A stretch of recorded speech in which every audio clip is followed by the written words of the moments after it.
From the big aircraft to wearable device like smartwatches, every electronic device nowadays uses one particular sensor called accelerometer. The theory behind accelerometer is that they can detect accelerations and convert it into measurable quantities like electrical signals. This is little complicated topic, but after understanding it, its potential will help me to stabilize and estimate the accurate orientation of the sensor in 3D space. Welcome to the video series of hybrid motion capture suite from scratch for my RPG game character animation. In the previous video, I have managed to create a circuit using Adafruit BNO055 absolute orientation sensor and Raspberry Pi 02W. In the circuit, BNO055 is acting as a sensor to capture the orientation data in 3D space in terms of local rotation, and Raspberry Pi is acting as a data aggregator or a controller is collecting the data from the sensor. All the data from the sensor is extracted by Raspberry Pi are plotted in a 2D graph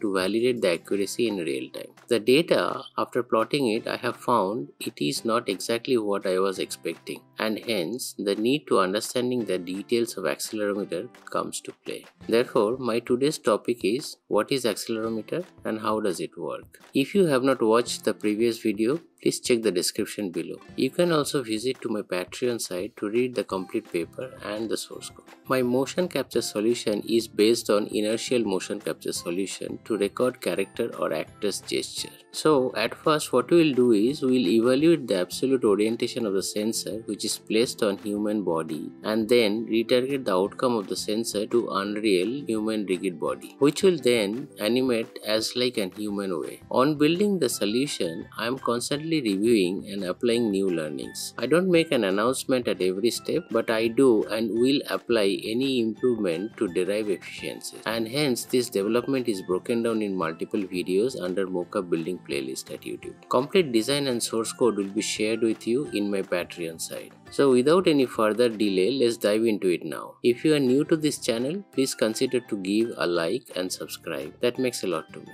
This is the circuit I am using to determine the absolute orientation of the sensor using Adafruit BNO055. On plotting the data, I see there are some acceleration on z-axis. The values are around negative 9.8 meter per second square, where at the same time x and y-axis is positive and it's almost 0. Now if I change the orientation of the sensor by 180 degree on z-axis, it becomes positive 9.8 meter per second square. That is, however, the correct orientation of the sensor when resting. Here I have found my first mistake in the circuit, which is in the soldering. The correct way of soldering is other way around. The side where Adafruit is written should be facing down. It means the pins which I need to solder is other side of the surface where all other chips are there. This is the correct soldering side of BNO055. This will not cause any problem though, but I want to go with by the standard, and hence it is important to fix this at this stage. The one I have wrongly soldered, I need to do the desoldering, and how to do the desoldering, let me keep it for the future video. For the time being, I have used a new sensor and which I have soldered it as per the recommendation or the standard. After fixing the soldering, now if I keep the sensor in rest mode, I see x-axis acceleration is almost 0, which is correct behavior as the gravitational force is downward and there are no force acting on x-axis, which is sideways. Now if I try to keep the sensor steady at y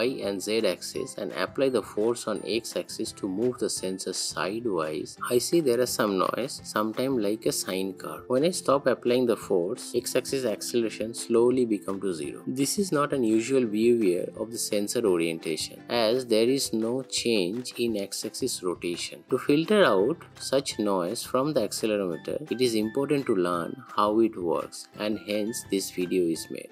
An accelerometer is an electromechanical device that converts mechanical force in an electrical signal. The force may be detected as static force like gravity, that means constant, and the dynamic force like sudden activity which causes the acceleration like vibrations or movement. Now question is, what is acceleration? An acceleration is a change of distance of a specific mass over time. Say my car is moving at a speed of 20 km per hour. That means the car is traveling traveling at a rate of 20 km distance in an hour of time, or in an hour of time the car will travel 20 km of distance. Now consider another car come in front of my car while traveling and it is moving 15 km per hour speed. Such obstruction will reduce my car speed. To reach to my destination in time, I must travel little more distance in shorter amount of time so that my car overtakes it. Therefore, I need to apply little more force to increase the acceleration of my car.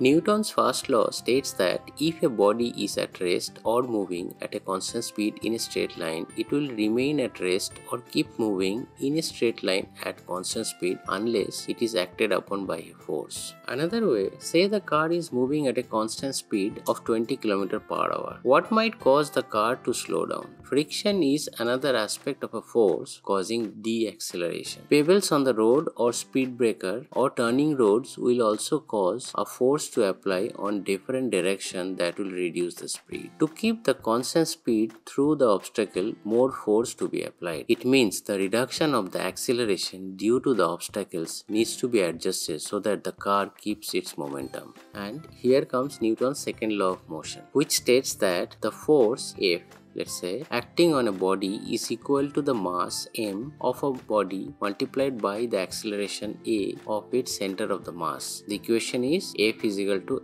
ma. We know the mass, which is car's weight, and we want to keep the same acceleration, which is 20 km per hour, and the obstacles cause the reduction of the speed, say 15 km per hour. Now to increase the speed by 5 km per hour, the force needs to apply acceleration multiplied by mass. So we have got the formula. Formula is force is equal to mass into acceleration. Then how we can use this formula to derive the acceleration for an accelerometer? Now let's say instead of the mass is moving towards like a car, if the mass is hanging from a fixed platform by a spring. Now if we try to pull the mass downwards, that means apply some force downwards, the body mass will come down and the spring will stretch a bit. The body mass will get a new position and the displacement of the mass from the beginning position to the new position is the travel distance. It is kind of a different situation like a car moving on the road. If I would have applied more force, more distance the mass will travel. That means the spring will stretch more. The same way, if less force is applied, less distance will travel. This behavior has been examined after several observations and the empirical law has been derived by Robert Hooke in 1660. The law says for elastic deformation of a spring, the deforming force is directly proportional to the change in length. In our case, the change in length is the distance traveled by the suspended body mass. The law is also known as Hooke's law. As per mathematics, if one quantity is directly proportional to other, means one thing is multiplied by some other constant and other. In our case, force is proportional to the change in length or the distance, which can be stated as force is equal to delta length or distance multiplied by a k, where k is the proportional constant or spring constant and it is fixed for a specific material is used to make the spring. Similarly, when the force is not there, the spring will automatically come back to its original position. That is called restoring force, which is applied by the string. So our restoring force is also directly proportional to the change in length from the new position back to the original position. In that case, k value becomes negative, means the formula to derive the restoring force would be force is equal to delta length, the distance traveled back by the string to the original position multiplied by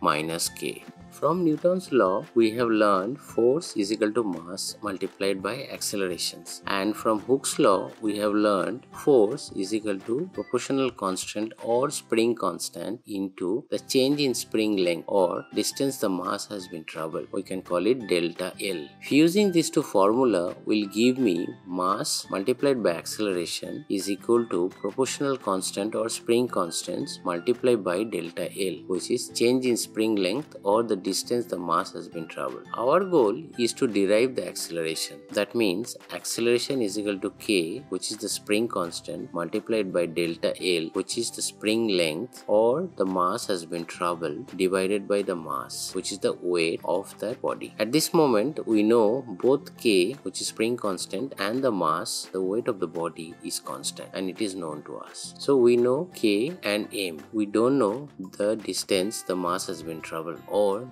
the distance the spring has been stretched. Let us look at how to derive the distance or the change in length of the spring to calculate the acceleration. That means we need to apply some other formula to calculate the delta L, which is the change in the spring length or the distance the mass has traveled, which we will work on that in a while. What we have done till now is a mechanical system based on the force and the spring change of length. But to get the change of length or the distance, we need to apply some electrical function. Probably that is the reason it is also known as MEMS based sensor. MEMS full form is micro electromechanical system. One of the fundamental area in the electrophysics is capacitor, which we will use to measure the distance, and hence electrophysics and mechanical systems are combined together to build a sensor. A capacitor is a device that stores electrical energy in an electric field. It is a passive electronic component with two terminals, and capacitance, property of the electric conductor or set of conductors, that is measured by the amount of separated electric charge that can be stored on its per unit change in electrical potential. Capacitance also implies an associated storage of electrical energy. If electric charge is transferred between two initial uncharged conductors, both become equally charged, one positively and other negatively, and a potential difference is established between them. The capacitance C is the ratio of amount of charge Q on either conductor of the potential difference in voltage V between the conductors, or simply C is equal to Q divided by V. A capacitor is constructed out of two metal plates, and those are separated by an insulating material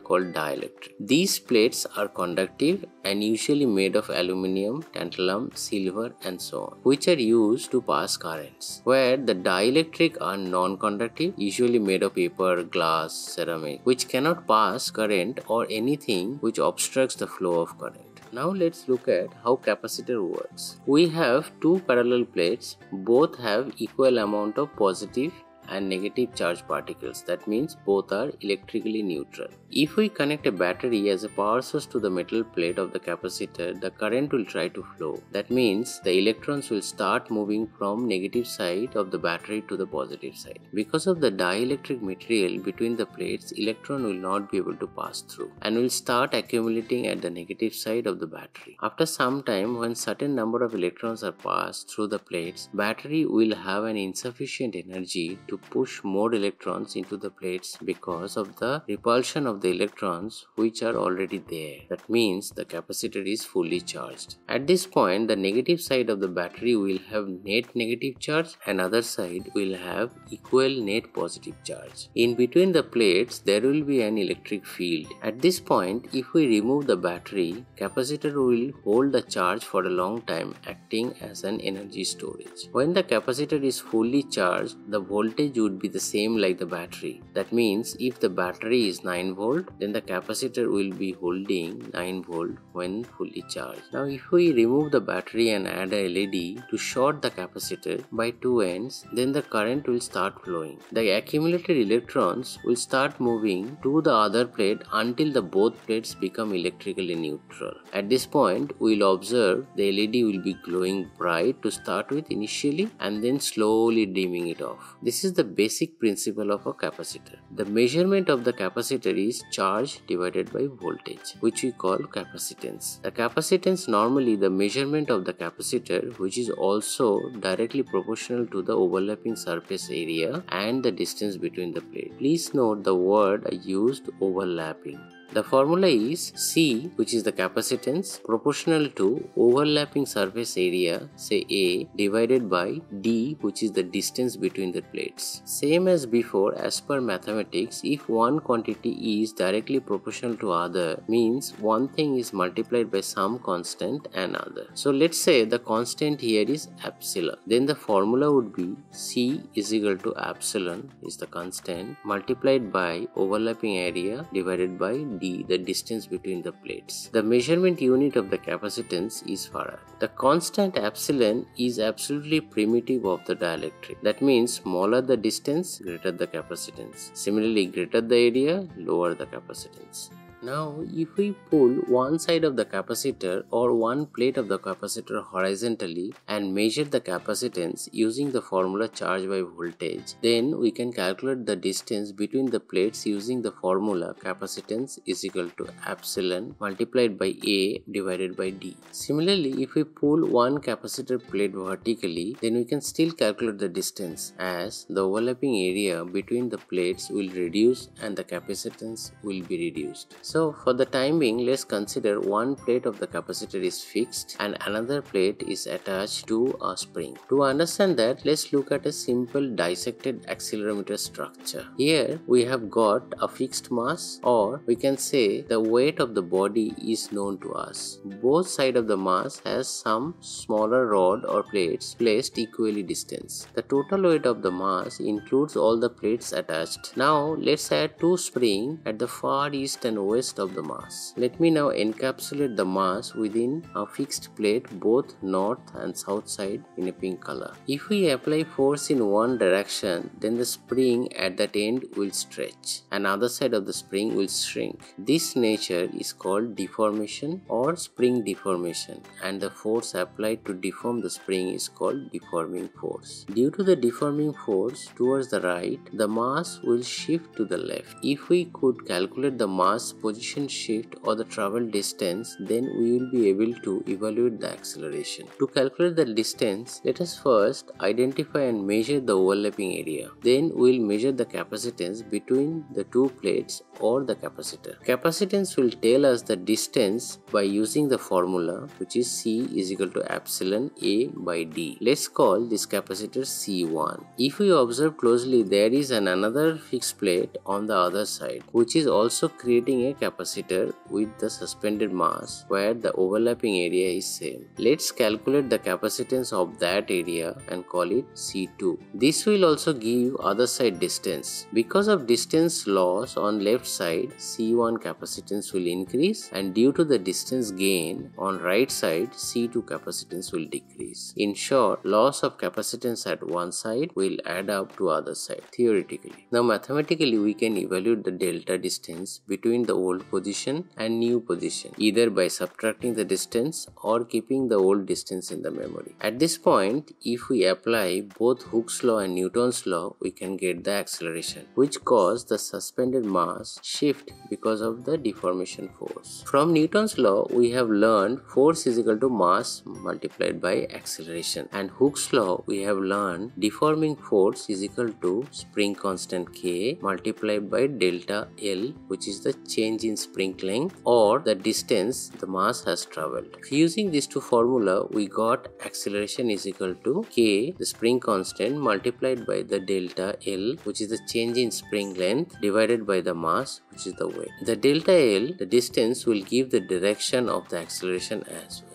Now using the capacitance, we got the delta L, which is the distance body mass has traveled. So all the parameters are known to us. Now we can calculate the acceleration. So far we have seen the acceleration calculations or the force we have applied to the x-axis, and because of that we are measuring the acceleration on x-axis. If it is so, then how can we measure the acceleration on z and y-axis of the sensor? The common sense is saying, let us us use three models of the accelerometer and position it in X, Y, Z direction and measure it individually. Before I go ahead and do that, let me look at the behavior of the sensor now. In this case, you can see the Z axis is always showing up around 9.8 in the graph when there is no movement of the sensor. Changing the direction of the sensor 90° opposite, 9.8 value has been shifted to a different axis. On upside down of the sensor, the same Z axis is now showing the negative value, and the value is here we can observe is 9.8. This behavior is acceleration due to the earth gravity. The earth gravity constant is 9.8 meter per second square. Continuous force from the earth pulling the accelerometer bottomwards. As there is no sidewise gravity force, X and Y is not sensing anything. However, changing the orientation of the sensor to X-axis, the similar gravitational force is working on X-axis and Y-axis respectively. The spring has some restoring force to reshape it back, but in this case, the Z-axis is constantly showing the 9.8. It means the deforming force is greater than the restoring force, which is shifting the suspended mass little towards down from the original position. Changing orientation of the sensor, same behavior is observed in other direction as well. I wish I have some animated tool to demonstrate the same. If you know some good free tools, please suggest in the comment below. Although the same structure of the accelerometer what we have seen, putting it on the 3 axes will solve the purpose. The common sense is saying that let's use 3 similar model of the accelerometer and position it in XYZ direction and measure it individually. Though it will solve the purpose, however, the actual accelerometer design is something different and more complicated. Let's have a look at the actual accelerometer structure. In this structure, we can see there are 4 springs added at the 4 corners of the suspended body mass. If the force is applied from the right direction, then the suspended body mass would move to left, and using the formula of Newton's law, Hooke's law and capacitance, we can calculate the accelerations. The value what we are getting is similar to the value of G, which is 9.8 meter per second square. Now if we apply the force on y-axis, the suspended mass will move to other direction. In this case, the distance is not changing, however the area is changing. This means as per the capacitor formula, which is C is equal to epsilon overlapping area divided by the distance, the capacitance will decrease because the overlapping area is decreasing. As the distance is not changed, we can calculate the delta area. As we know, area is equal to width and height, where the width is constant, so we can measure the delta height, which is the displacement of y-axis. Now what if I tilt the sensor 45°? It means the force is applied diagonally. In that case, both x-axis and y-axis will be impacted. There will be change in capacitance in both the sides of the plates. If we consider the area of displacement is constant, then we will be able to calculate the distance disbursement due to the force. As the area increment will cause the reduction of the capacitance in both the sides, and hence the distance calculation will not be an issue. So we can measure the x-axis acceleration. Similarly, for y-axis, as there are increment of area, will reduce the capacitance on both the sides. So averaging it out will give us the exact capacitance caused due to the change in the area, and the determination of the length disbursement is same as before. Then how does it calculate the acceleration on z-axis? For z-axis, let me first rotate the diagram and add 2 fixed electrodes at the both sides of the suspended mass, that means at top and bottom of the mass. Now if the force applied towards the bottom of the suspended mass, the mass will shift to the top, and like x-axis calculation, we can determine the distance. The process is same: calculate the capacitance and evaluate the distance. It means the process of acceleration calculation of z-axis and x-axis is similar. However, the y-axis calculation is little different, and it is based on overlapping area measurement. Honestly, it's complicated. Now if we tilt the sensor 45° in all the 3 axes, let's see what is the value reported in x-axis, y-axis and z-axis. Here you can see the values which looks accurate. Coming back to the original problem statement wherefrom we have started of keeping y and z constant and applying the force toward x-axis. We found there are some disturbance observed in x-axis. The x-axis showing acceleration in both the direction due to the spring deforming force and the spring restoring force, but after some time when the force is not there, it is stabilized. This is the drawback we will have in the architecture, and we know why it is happening. Now, to eliminate such noise, we need to use the gyroscope and fuse it with accelerometer data. That means there will be some mathematical calculations needs to be involved to fix the noise. Let me keep that for the next video. The learning I got so far are what is an accelerometer and how does it work. In summary, an accelerometer is a device that measures the vibration or acceleration of a motion of a structure. The force caused by the vibration or a change in the motion causes the mass to squeeze, which produces an electrical charge that is proportional to the force exerted upon it. Since the charge is proportional to the force and the mass is constant, then the charge is also proportional to the acceleration. These sensors are used in a variety of ways, from space station to handheld device. And there is a good chance I already own a device with an accelerometer in it. For example, almost all smartphones today house an accelerometer. They help the phone know whether it undergoes acceleration in any directions. And it is the reason why my phone's display switches on when I flip it. In an industry settings, accelerometers helps engineers to understand a machine's stability and enable them to monitor for any unwanted forces or vibrations. To learn the accelerometer, I first visited Newton's law of motion and then Hooke's empirical law of spring, and then fuse it together to get the acceleration formula, where the distance was a requirement, and hence I looked at how capacitor works. Using capacitor, I derived the distance displacement or change in length of a spring, which is used in motion formula to evaluate the acceleration. Our observation is the acceleration was calculated is similar to the gravity constant, which is 9.8 meter per second square. This gives a confidence on the outcome of the data. As you know, I am also learning, and my resources are either Google suggested research papers or YouTube suggested video on the topic. Based on the time spent on learning last few weeks, I have made this video to demonstrate my learnings. I might be wrong in some cases. If you find something not correct, please do not dishearten and hate me for that. If you could point out the problem in my current knowledge base, please comment and help me to rectify it. On that note, I am finishing this video here. I hope you like the progress and the strategy of the development. Please stay tuned for such interesting topic and solution. Till then, stay safe and take care. Thank you for watching.